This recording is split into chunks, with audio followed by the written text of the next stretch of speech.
Hi hello नमस्कार. तर आम्ही आलो मठातून आणि इतक्या फास्टमध्ये गाडी आणली आम्ही दोघींनी पण. काय सांगायचं तुम्हाला, का तर आभाळ एवढं भरलं होतं.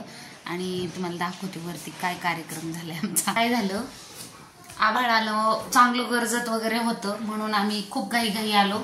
मठात तीर्थावर गेलो होतो. सगळं आवरलं, सगळं म्हणजे आरती झाली, प्रवचन झालं, सगळं झालं ना. आणि स्वातीताई म्हणली थांब थोडे फोटो काढ. कशाचं काय फोटो नाही, इथं बघितलं का, आरती तीर्थ सगळं. एवढं घाई आलो. वेपर्स केले होते आम्ही. अगं बाई, हे बघा असे वेपर्स केले होते. आले पटकन, ते धोत्राचं कापड होतं ते पटापटा गोळा केलं. वेपर्स असे काढून ठेवले, आतमध्ये नेऊन ठेवले. इकडे भरपूर आभाळ आहे, इथं गरजत पण होतं. अरे का आता दिसतंय का तुम्हाला, ऊन पडले. ऊन काय ग बाई, लय अवघड आहे. असलं पळत आलो ना आम्ही. छान झाले, वेपर्स वाळले. आता खारवडे संपलेत आमचे, खारवडे करायला लागतील. तर उद्या जात्यावर दळून म्हटलं खारवडे करावं. अजून 30 किलोचे वेपर्स होतील. ऑर्डर टाकत जा पटापटा. मसाला पण तयार आहे. परवाच 5 किलोचा केला होता, तो संपला. आणि परत पण टाका ऑर्डर, कोणाला हवी असेल तर नक्की सांगा, भेटून जाईल आपल्याकडे सगळं. पण काही म्हणा, आज उन्हाने मुडाप केला आमचा. पाऊस आला. ते आमचं कसं झालं माहिती का, लांडगा आला रे आला, अशी गंमत झाली आमची. काय सांगायचं तुम्हाला. आता दिदूबाई झोपली म्हणते. कसं वातावरण आहे बघा आमच्या इकडं. पाऊस कुठे झाला सांगा कमेंट करून. असं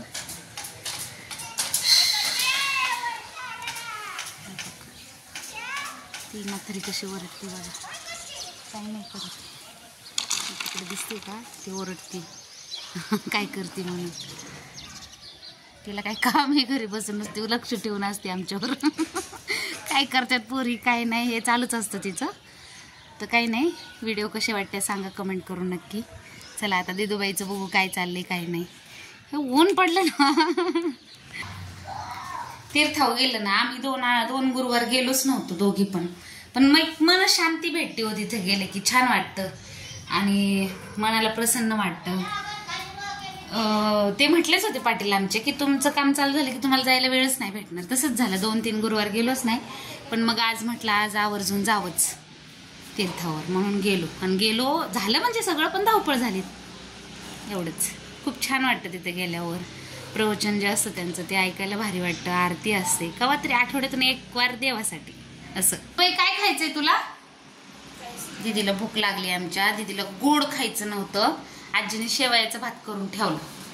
पण आता दिदूचं चाललंय, आता उठलेत, आता क्लासला जायचंय. तर म्हणती काहीतरी तिखट खायचंय. तर बघू काय खाईल ते खाईल आता करून तिचं ती. चला तर मग बाय. ऊन आहे, उन्हामुळे कसं तोंड चमकते सगळं.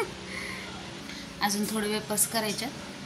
बघू आता स्वातीताईंना फोन करते, येतात ते का काय बघते. आल्या जर करू म्हटले तर करून टाकतो वेपर्स. असतं 15-30 किलो असतील अजून. हा काल 15 किलोचे केले, अजून 30 किलो असतील. व्हिडिओ कसे वाटतात सांगा कमेंट करून. लाईक करा, कमेंट करा, सबस्क्राईब करा. अजून कोण असतील त्यांना सांगा आपल्याकडे सगळे उन्हाळी पदार्थ भेटतात म्हणून. नक्की सांगा, नक्की. आणि आपण मसाल्याचं पण चालू केलं आहे. चांगला रिस्पॉन्स आहे. मसाला पण छान आहे, एकदा घेऊन बघा. खूप छान आहे चवीला.